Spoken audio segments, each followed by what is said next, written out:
எந்த பெண்ணை பார்த்தாலும் லவ் பண்ணணும்னு தோணுது குருஜி. ஏன் குருஜி? ஏன்னா எந்த பெண்ணும் உங்களை லவ் பண்ணல, அதனால உங்களுக்கு எந்த பெண்ணை பார்த்தாலும் லவ் பண்ணணும்னு தோணுது. ஏன்னா யாருமே உங்களை லவ் பண்ண மாட்டாங்க.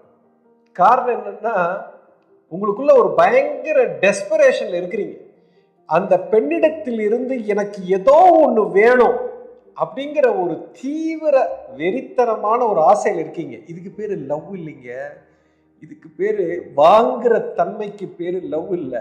லவ்ங்கிறது கொடுக்கிற தன்மை. அப்ப அந்த பெண்ணிடத்தில் இருந்து எனக்கு ஏதோ ஒன்று வேணும் அப்படின்னு எப்ப தீவிரமா வெறித்தனமா நீங்க இருக்கீங்களோ, இப்ப எல்லா பெண்களும் உங்களை பார்த்தா ஓடுவாங்க. ஏன்னா இதுக்கு பேரு லவ்வே கிடையாது. உண்மையான லவ் உங்களுக்குள்ள இருந்தால் எல்லா பெண்களும் உங்களை தேடி